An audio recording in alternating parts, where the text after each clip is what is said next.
제3편 1. 노트르담. 파리의 노트르담 대성당은 오늘도 여전히 장엄하고 숭고한 건축물임이 분명하다. 그러나 제 아무리 아름다운 모습을 유지하고 있다 해도 시간의 흐름에 따른 풍화작용에다 최초의 돌을 놓은 사르마니와 마지막 돌을 놓은 필리프 오기스트에 대한 경의를 저버린 채 인간들이 이 존경할 만한 기념물의 가장 수많은 훼손의 흔적 앞에서 한숨을 참고 치밀어 오르는 분노를 억제하기란 결코 쉽지 않다. 프랑스의 대성당 가운데 가장 늙은 이 여왕 얼굴에선 주름살과 함께 하나의 상처를 발견할 수 있다. 세월은 모든 것을 갉아먹지만 인간은 더욱 심하게 갉아먹는다. 는 오비디우스의 이 말을 나는 이렇게 해석하려 한다. 세월은 몰지각하며 인간은 어리석다고. 이 옛 성당에 간 여러 가지 파괴의 흔적들을 여러분과 함께 하나하나 살펴볼 기회가 있다면 파괴에 있어서 세월은 하찮은 것일 뿐 더욱 참혹한 결과는 인간들, 특히 예술가들에 의해 저질러지기 일쑤임을 알게 될 것이다. 굳이 예술가라고 하는 까닭은 건축가라는 호칭을 쓰는 인간이 나타난 것이 겨우 2세기 전 일이기 때문이다. 우선 몇 가지 중요한 예만 들어봐도 이 성당의 정면만큼 훌륭한 축조물은 건축사에서 찾기 어렵다. 먼저 뾰족 아치로 지어진 세 개의 현관, 그 위로 역대 왕들의 조각상을 안치했던 28개의 벽감이 만들어내는 아름답고 뾰족한 모양의 윤곽선, 마치 부재와 차부재를 거느린 사제처럼 한가운데 자리 잡은 장미창과 양쪽에 있는 보다 작은 창문들이 눈에 들어온다. 또한 그 위로 나란히 늘어선 조부탄 기둥들이 육중한 전망대를 받치고 있고 글로브 모양 장식이 붙은 높고 화려한 아케이드 주랑과 슬레이트 차양이 달린 검고 튼튼한 종각 2개가 그 위용을 자랑하고 있다. 이처럼 완벽한 조화를 이루며 각 부분들을 거대한 5층 석조물로 올린 가운데 장엄한 정면 전체 모습이 산만한 느낌 하나 없이 단박에 눈앞에 펼쳐진다. 짜임새가 크고 호화롭게 이를 데 없는 전체 건물 속에서 여러 목각, 석각, 금각, 조각상들의 수많은 세부 요소들이 하나로 합해져 있다. 한마디로 거대한 색임질의 교양학이라고나 할까? 그야말로 인간, 아니 하나의 민족이 만들어낸 일대 걸작이라 불러도 좋으리라. 이 건축물은 일리아스나 그 형제격인 로만세로처럼 전체적으로 잘 짜여져 복잡하면서도 통일성을 유지하고 있다. 시대마다 여러 장인들이 저마다 기량을 쏟아부어 혼신을 다해 빚어놓은 작품인 만큼 돌 하나하나에는 예술적 영감으로 단련된 장인의 환상이 갖가지 형태로 또렷하게 새겨져 있다. 한마디로 노트르담 대성당은 신의 천지창조와 같이 힘차고 풍부한 인간의 창조물이다. 인간은 신의 창조물에서 다양성과 영원성이라는 두 본질을 훔쳐내어 이 성당을 지은 듯하다. 지금 여기서 말하고 있는 성당 정면에 대한 이야기는 성당 전체에 해당되는 내용이기도 하다. 파리의 대성당에 대해서뿐만 아니라 중세 기독교 국가의 모든 성당들에 관해서도 비슷한 이야기를 할 수 있다. 모든 것이 자연스럽게 생겨난 논리적이면서 잘 조화된 예술의 개념으로 설명될 수 있는 것이다. 마치 발가락 크기를 가지고 거인의 키를 가늠해 볼 수 있듯이 말이다. 연대기 작가들 말처럼 그 큰 덩치로 보는 이에게 경외감을 불러일으키는 장엄하고도 강대한 대성당. 이제 우리 모두의 눈앞에 떡하니 위용을 드러낸 저 노트르담 정면의 장관으로 다시 돌아가 보자. 본디 정면에 있었던 세 가지 중요한 요소는 오늘날 사라져버리고 없다. 그 첫 번째는 바닥에서 현관 앞까지 이어진 11개의 계단이다. 이 계단으로 말미암아 성당 전면은 지면보다 꽤 높은 데 있었다. 두 번째는 3개의 현관 벽감에 있는 조각상들이고 마지막으로는 2층 회랑을 든든히 받치고 있던 초기 프랑스 왕 28명의 조각상이다. 이것은 슐데베르에서 시작하여 필리프 오기스트에 이르는 왕들의 모습인데 손에는 하나같이 제국의 능금을 쥐고 있었다. 계단을 사라지게 한 것은 세월의 힘이다. 시대섬의 집안이 서서히 밀어 올려진 끝에 결국은 오늘날처럼 되어버린 것이다. 하지만 세월의 힘은 건물의 장엄함을 더해주던 11개의 계단을 하나씩 삼키면서도 빼앗아간 그 이상의 것을 이 성당에 돌려주었다. 즉 늙어가는 건축물의 독특한 아름다움을 남겨준 것 역시 세월의 힘이기 때문이다. 그렇더라도 문제의 조각상들을 없애버린 것은 누구인가? 누가 그 벽감 속의 조각상을 치워버렸는가? 과연 누가 중앙현관 한가운데에 저 새로운 절충식 뾰족아치를 만들었는가? 감히 누가 비스코르네트의 아라베스크 장식 옆에 루이 15세 시대의 조각이 새겨진 멋대가리 없고 투박한 문짝을 끼워 넣었는가? 그건 다름 아닌 인간의 짓이다. 후세의 건축가와 예술가들 솜씨인 것이다. 이제 건물의 내부로 들어가 보자. 누가 저 성 크리스토프의 거상을 넘어뜨렸는가? 재판소의 대형 홀 중에서 으뜸으로 치고 스트라스부르의 첨탑을 종루 가운데 최고로 여기는 것과 마찬가지로 그 거상은 여러 조각상 중에서도 가장 널리 알려진 걸작 가운데 하나였다. 주랑과 성가대석 기둥들 사이에 가득했던 수천 개의 조각상, 무릎을 꿇거나 서 있는 것, 말을 타고 있는 것, 남자, 여자, 어린이, 왕, 주교, 헌병, 석상, 대리석상, 금상, 은상, 동상, 심지어 밀랍으로 만들어진 것에 이르기까지 모든 조각상들을 난폭하게 쓸어낸 것은 누구인가? 그것은 결코 세월의 소행이 아니다. 그리고 성골함과 유물함으로 가득 차있던 화려하면서도 고색 창연한 고딕식 재단을 치워버리고 그 자리에 발드그라스 육군병원이나 앵발리드에나 어울릴 것 같은, 앵발리드는 퇴역 군인 주거지입니다. 앵발리드나 어울릴 것 같은 천사의 얼굴과 구름을 새겨놓은 저 둔중한 대리석관을 갖다 놓은 사람은 또 누구인가? 에르캉디스가 만든 카롤링거 시대의 포석에 어처구니 없게 저질러 놓은 저 시대 착오적인 발상은 과연 누가 책임져야 한단 말인가? 그것은 루이 13세의 어리석은 소원을 이루어 주려는 루이 14세의 지나친 욕심이 아니었던가?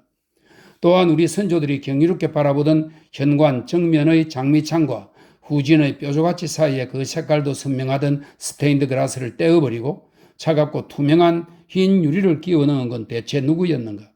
오늘날 방작이 짝이 없는 대주교들이 대성당을 노랑 물감으로 덧칠해 놓은 작태를 16세기 성가대원들이 본다면 뭐라고 할까? 옛날 사형 집행인이 바로 그 색깔로 감옥을 칠했었다는 걸 기억이나 하려는지 모르겠다. 그리고 유명한 총사령관 반역 사건 때문에 프티부르봉 대저택이 온통 그 색깔을 뒤집었었던 사실을 머릿속에 떠올릴 수도 있겠다. 어쨌거나 이 노랑 물감의 질이 어찌나 좋은지 100년이 지난 오늘날에도 전혀 색이 바래지 않았다고 소발은 말하고 있다. 생각이 거점 가다한 성가대원들은 그 성스러운 장소가 오염됐다고 여기고는 틀림없이 주랭랑이라도 쳐버릴 것이다. 자, 이제 야만스럽게 짝이 없는 모든 파괴의 흔적을 뒤로 하고 대성당 안쪽으로 좀 더 올라가 보자. 본당과 바깥의 교차점 위에 서 있던 그 아름답다던 조그만 총각은 지금 어떻게 되었는가? 거대한 두 종루보다 더 높게 솟아 바로 이웃에 있는 생트 샤펠 첨탑이, 설명입니다. 이 역시 파괴되어 버렸지만 생트 샤펠 첨탑이 그랬던 것처럼 가냘프고 날렵하면서 은은하기까지 한 종소리를 냈다던 그 윤곽 뚜렷한 종각은 대체 어떻게 되었는가?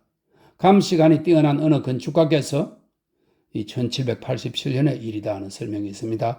어느 건축가께서 그걸 깨끗하게 제거해버리고 그 자리를 냄비 뚜껑같이 넓적한 납덩어리로 고약처럼 덮여버리면 상처가 쉽게 가려질 거라 생각하신 모양이다. 어느 나라나 사정은 거의 비슷하겠지만 특히 프랑스에서는 중세의 훌륭한 예술이 정말이지 어처구니 없는 푸대접을 받았다.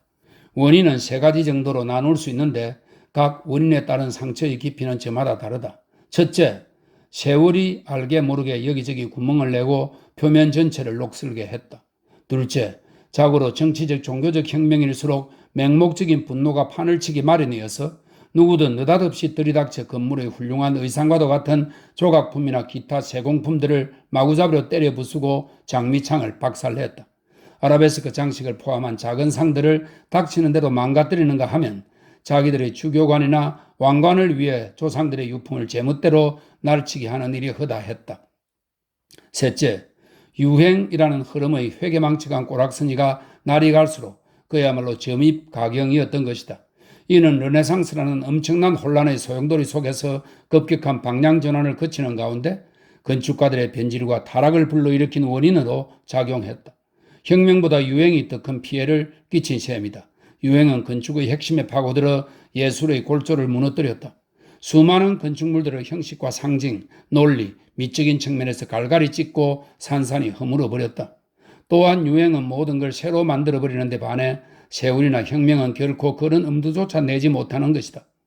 유행은 가정스럽게도 신미안이라는 미명 아래 고딕 건축물의 상처에 임시로 치장하고 대리석 리본이나 금속 술 장식을 달았다. 달걀형 장식, 소용돌이 무늬 장식, 가장자리 장식, 주름 장식, 꽃 장식, 다발형 모서리 장식, 불꽃 모양의 돌 장식, 구름 모양의 청동 조각, 뚱뚱한 큐피드, 퉁퉁 부은 지품 천사 등등. 그야말로 문둥이를 연상시킬 정도로 부담스러운 장식 기법들이 덩실거렸다. 이는 결국 카트린 드 메디시스의 작은 성당에서 예술의 얼굴을 갉아먹기 시작해 2세기 뒤에는 뒤바리 부인의 방에서 예술을 괴롭히며 얼굴을 찌푸리게 하고 숨을 거두게 만든 꼴이다. 뒤바리 부인은 루이 15세의 애인입니다. 요컨대 앞서 언급한 세 가지 원인이 오늘날 고딕 건축물을 보기 흉하게 만들어버렸으면 이제 온 세상이 다 아는 사실이다. 건물 표면에 새긴 주름살과 무사마귀 같은 변화의 흔적은 세월의 흐름 때문이다. 그 아름다운 예술품에 폭력과 만행을 가함으로써 타박상과 골절 따위의 상해를 입힌 것은 루트에서 미라보에 이르기까지의 갖가지 혁명들이었다. 그런가 하면 절단이나 제거, 해체나 복원 같은 행위들은 비트루비우스와 비뇰라를 따르는 대가들의 그리스나 로마식 또는 야만적인 작업 결과로 볼 수 있다. 반달족이 이룩해놓은 훌륭한 예술을 아카데미파 교수가 죽여놓은 셈이다. 그나마 세월의 흐름과 이런저런 혁명의 거친 파괴는 공평하고 장대한 파괴를 자행했다고 볼 수 있다. 반면에 알량한 선선화에 대면서 패거리로 몰려다니기나 하는 건축가들이라 늘 악취미적 사고방식에 사로잡혀 파르테논 신전의 영광을 위해서라면 고딕식 철세공 장식을 단숨에 루이 15세식 치크리 장식으로 바꾸어버리는 작대도 서슴지 않았던 것이다. 죽어가는 사자에게 먹인 당나귀의 일격이라고나 할까? 가지가 마르고 시든 데다 벌레들에게 먹히고 찢긴 늙은 떡갈나무의 신세를 연상시키기도 한다. 옛 이교도들이 그토록 가오를 빌어 헤로스트라투스를 부르의 이름으로 만든 에페수스의 그 유명한 아르테미스 신전을 파리의 노트르담과 비교하면서 로베르 세날리스가 갈리아의 대성당이 길이와 넓이, 높이와 구조에서 훨씬 우수하다고 했던 그 시대만 해도 이런 상황은 전혀 상상할 수 없는 것이었다. 파리의 노트르담은 결코 특정한 건축 양식으로 간단히 분류할 수 있는 건물이 아니다. 로마네스크식 성당이 아니며 그렇다고 고딕식도 아니다. 이 건물은 어떤 전형을 가지고 있지 않다. 파리의 노트르담 대성당에는 두르니의 대수도원처럼 바노나치를 기본으로 하는 건물의 장중함이라든가 육중하고 더 넓은 방구형 천장의 장엄하면서도 단순한 맛 같은 건 도무지 찾아볼 수 없다. 또한 부르주 대성당처럼 뾰족 아치식 건축물의 특성을 잘 살린 웅장한 아름다움과 경쾌함, 변화무쌍한 맛과 뒤얽힌 맛이 줄줄이 이어지면서 막힘없이 펼쳐지는 대담한 취향도 거의 찾아볼 수가 없다. 마치 바노나치의 무게에 압도당한 것처럼 느껴지는 어둡고 비밀스러운 옛 성당들과 노트르담 대성당을 동격으로 볼 수는 없다. 이러한 성당들은 천장 말고는 거의 대부분 이집트식이다. 모든 것이 신성문자적이고 성직자적이며 상징적이다. 장식에는 주로 마른 목걸이나 지그재그 문양이 사용되었고 다음으로 많은 것이 꽃무늬, 동글 모양, 사람 모습 순이다. 요컨대 건축가라기보다는 성직자가 만든 것 같은 분위기이며 신정적이고 군대적인 규율의 흔적이 뚜렷하게 나타나는 예술의 초기 형태다. 3세기 끝 무렵 로마 제국 몰락기에 뿌리를 두고 정복자 윌리엄에 이르러 달리기를 멈춘 건축물의 전형을 보여준다. 그렇다고 노트르담 대성당을 높고 경쾌하며 스테인드 글라스와 조각상들로 풍부한 다른 어떤 계열의 건축물 가운데 하나로 보기도 어렵다. 즉 날카롭고 뾰족한 형태와 대담한 자태가 특징이면서도 공동체적이고 서민적인 정치적 상징성과 자유분방하고 변덕스러운 예술작품의 멋을 동시에 아우르는 건축물들 말이다. 이들은 더 이상 신성문자적이거나 성직자적이라기보다는 예술적이고 진보적이며 민중적인 건축의 제2기 형태라 할 수 있는데 십자군의 귀한 시기에 시작되어 루이 11세 시대에 그 수명을 다했다. 말하자면 파리의 노트르담은 처음에 말한 순수 로마네스크식 건축에도 두 번째에 말한 순수 고딕식 건축에도 속하지 않는 것이다. 노트르담 대성당은 한마디로 과도기적 양식의 건축물이다. 섹슨인 건축가가 본당의 첫 기둥들을 세우자마자 곧장 십자군이 뾰족아치를 가지고 돌아오는 바람에 본디 바누나치를 떠받치기 위해 큼지막하게 만든 기둥머리 위로 난데없는 뾰족아치가 버젓이 올라앉게 된 것이다. 그때부터 뾰족아치가 지배권을 장악하게 되었고 성당의 나머지 부분은 이 아치의 양식에 맞추어 건축되었다. 그러나 처음 경험하는 양식이라 겁이 났든지 뾰족같이 끝이 조금 넓어지고 폭은 넓어지거나 때론 위축되어서 훗날 여러 훌륭한 대성당들처럼 높다랗게 위로 뾰족 솟아오르지도 못했다. 이를테면 둔중한 로마네스크식 원인기둥의 영향에서 미처 벗어나지 못했다고나 할까? 또한 로마네스크에서 고딕 양식으로의 과도기적 건축물은 연구 대상으로서는 순수하고 전형적인 건물 이상의 귀중한 가치를 지닌다. 이러한 건축물이 보존되어 있기 때문에 구예술에서 신예술로의 완만한 변화 양상을 뚜렷하게 확인할 수 있는 것이다. 예컨대 바누나치에다 뾰족아치를 접목한 건물을 다른 어디에서 이처럼 적나라하게 살펴볼 수 있겠는가? 파리의 노트르담 대성당은 이러한 변화를 가장 잘 보여주는 보기 드문 본보기이다. 이 찬탄할 만한 건물 구석구석은 프랑스 역사의 세세한 발자취를 보여줄 뿐만 아니라 학문과 예술의 발전 과정 자체를 감동적으로 드러내고 있기 때문이다. 이점에서 중요한 일부를 짚어본다면 붉은 문짝은 15세기 정교한 고딕 양식의 한계를 보여주는 데 비해 본당의 원기둥들은 그 부피와 육중함으로 말미암아 생제르맹 데 프레의 칼롱링그 왕조식 수도원으로까지 거슬러 올라간다. 사람들은 이 문과 원기둥들 사이에 600년이라는 시간차가 존재한다고 생각할 수도 있다. 연금술사마저도 생자크 드라 부시에리 같은 성당이 완벽하게 대변하는 그들 학문의 만족스러운 요약을 바로 이 정면 현관문의 상징 가운데서 확인할 정도이다. 그래야 노트르담 성에는 로마네스크 수도원이며 연금술식 성당, 고딕 예술, 작센 예술, 그레고리우스 7세를 연상케 하는 육중한 원기둥들, 루트를 예고한 니콜라 플라멜의 연금술적 상징주의, 교황의 단일성, 성당의 분리, 생제르맹 데프레, 장작 드라 부시에리 등등 모든 것이 한데 녹아있고 합쳐있고 뒤섞여 있는 것이다. 하나의 중심이면서 막강한 영향력을 갖고 있는 이 성당은 파리의 수많은 성당들 가운데 하나의 키마이라 같은 존재다. 그것은 어떤 성당의 머리를 가지고 있는가 하면 다른 성당의 팔다리를 또는 다른 성당의 엉덩이를 가지고 있다. 온갖 성당들의 그 무엇인가가 이 성당 안에 들어있는 것이다. 거듭 말하지만 이처럼 여러 요소가 한데 섞여 있는 건축물들은 예술가나 고고학자, 역사가의 흥미를 불러일으킬 수밖에 없다. 이런 건축물, 이집트의 피라미드, 인도의 탑 같은 거대한 유물을 보면 건축술의 가장 위대한 성과란 개개인이 만든 것이라기보다는 사회가 만든 것임을 알 수 있다. 또한 건축기술이 얼마나 원시적인 것인지도 깨우쳐준다.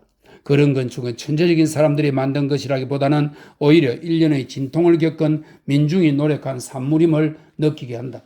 아울러 하나의 민족이 남긴 공탁물이자 장구한 세월이 이루어 놓은 침전물이며 인간 사회가 계속적으로 만들어낸 것들의 잔재라는 사실을 말이다. 세월의 덮개가 그대로 중척도가 되어 쌓이고 민족이 건축물 위에 그 널판을 올려놓고 사람들이 하나씩 자기의 돌을 가져다 놓는 것이다. 비버들이나 꿀벌들이 집을 지을 때처럼 인간들도 그렇게 하는 것이다. 그런 뜻에서 건축술의 위대한 상징인 바벨탑은 하나의 장엄한 벌집이다. 장엄하고 숭고한 건축물일수록 거대한 산과 마찬가지로 오랜 세월에 걸쳐 완성된 작품이다. 건축물이 아직 완성되지 않은 사이, 다시 말해 공사가 중단되었을 때에도 예술의 성향이나 기법이 달라져 버리는 일이 곧잘 있다. 건축은 변화한 예술에 묵묵히 뒤따라간다. 새로운 예술은 미완의 건축물을 떠안고 그 속을 다시 파고들어 없앨 것은 없애고 받아들일 것은 받아들여가면서 제멋대로 발전시키고 완성한다. 마치 자연 법칙이 조용히 작용하는 것처럼 전복이 가해지고 수액이 감돌면서 새로운 생장이 시작되는 것이다. 하나의 건축물, 서로 다른 높낮이, 여러 가지 예술이 그런 식으로 이어나가는 용접 작업을 이루어낼 경우 몇 권의 아주 두꺼운 책, 심지어 인류의 세계사에 버금갈 내용이 그 안에 고스란히 새겨질 만하다. 이때 특정 예술가나 개인의 이름은 그 거대한 건축물 속에 흔적도 없이 사라져버리고 인류의 지성만이 그 안에 요약되고 집계된다. 세월이 곧 건축가이고 민중이 바로 석공인 셈이다. 이런 관점에서 동양의 위대한 석조 건축물의 동생격인 유럽 기독교 국가의 건축술은 서로 명확하게 구분되는 세 계층이 모여 만들어진 하나의 거대한 구조물을 연상할 수 있다. 즉 로마네스크 층, 고딕 층, 그리고 르네상스의 층인데 마지막 것을 나는 차라리 그리스 로마의 층이라 하고 싶다. 로마네스크 층은 가장 오랜 역사와 깊은 뿌리를 가졌는데 그 대표격인 바눈 아치는 후기 르네상스라는 근대적 상층의 그리스식 원기둥에 얹혀 다시 그 모습을 드러낸다. 우리가 잘 아는 뾰족가치는 두 층 사이에서 확인할 수 있다. 셋 가운데 단 하나의 층에만 속해 있는 건물들은 아주 명확하고 통일되어 있으며 완전무결한 형식미를 보여준다. 예컨대 쥐미에주의 수도원이나 랭스 대성당, 오를레앙의 생트 크루아가 그러하다. 문제는 세 층이 마치 태양 스펙트럼처럼 각각의 빛깔들처럼 각 층의 경계면에서 서로 섞이고 합쳐진다는 점이다. 그로 말미암아 복합적이면서도 미묘한 차이를 품은 중간 과정 건축물이 존재하는 것이다. 이를테면 어떤 건물의 발은 로마네스크 양식이고 중간 몸체는 고딕 양식이며 머리는 그리스 로마식이다. 이는 전체를 완성하는 데 600년이라는 시간이 걸렸기에 가능한 일이다. 그렇더라도 이 정도로 변화가 풍부한 건물은 사실 보기 드물다. 굳이 예를 들자면 에탕프 성의 망루 정도라고 할까? 대신 두 가지 층이 합쳐서 형성된 건축물들은 그보다는 흔한 편이다. 예컨대 노트르담 대성당의 경우 뾰족 아치식 건물이면서도 초기에 들어선 원기둥들 때문에 생드니의 정면 현관과 생제르맹 데프레의 본당이 속하는 로마네스크 층에 속한다. 보쉐레빌의 매혹적인 반고딕식 참사회실도 마찬가지인데 중간 이하는 모두 로마네스크 층으로 이루어져 있다. 루앙의 대성당은 르네상스층에 속한 중앙 첨탑의 끝부분만 아니라면 고딕층에 속하는 건물이라고 해야 할 것이다. 설명이 있습니다. 이 첨탑의 꼭대기는 목재로 되어 있었는데 1823년 낙뢰로 불탔다. 네. 그러나 이 모든 차이점들은 건물 표면에만 나타나 있다. 예술의 표피만 바뀐 것이다. 기독교 성당 건축의 본질 자체는 아무런 영향도 받지 않았다. 늘 똑같은 내부 골조의 각 부분이 동일한 논리적 배치 상태를 보이고 있는 것이다. 조각상이나 그 밖의 외적 장식물이 어떻든 간에 그 아래 근원적이고 원초적인 차원에서는 언제나 로마의 바실리카식 성당의 전형적 구도를 발견하게 된다. 모든 성당 건물이 지상에서 똑같은 법칙에 따라 영원히 발전하고 있는 것이다. 이를테면 언제나 십자 모양으로 엇갈리는 서로 다른 두 공간이 있고 가장 안쪽 둥근 윗부분이 성가대석을 구성하고 있다. 또한 내부의 사람 행렬과 작은 제단을 위한 옆 기둥이 있는데 이는 가운데 기둥들 사이로 이어진 하나의 측면 산책로 기능을 한다. 그런가 하면 작은 제단과 현관문, 종루, 지붕 위 작은 첨탑수는 시대와 대중, 기술에 따라 변화무쌍하다. 일단 예배의식이 확립되고 나면 건축기술은 그것에 적합한 양상으로 자리 잡는다. 그리고 조각상들, 스테인드 그라스, 장미창과 아라베스크 양식, 지그재그 장식, 기둥머리, 오목색임 등등 모든 상상력의 산물들이 예배의식에 걸맞은 건축적 배율을 갖추게 되는 것이다. 변치 않는 질서와 통일성을 밑바탕에 간직하고 듬직하게 서 있는 저 건물들의 놀라운 외적 다양성은 바로 거기서 유래한다. 나무 줄기는 변함이 없으나 가지의 생장은 늘 변덕스럽게 진행되는 것이다.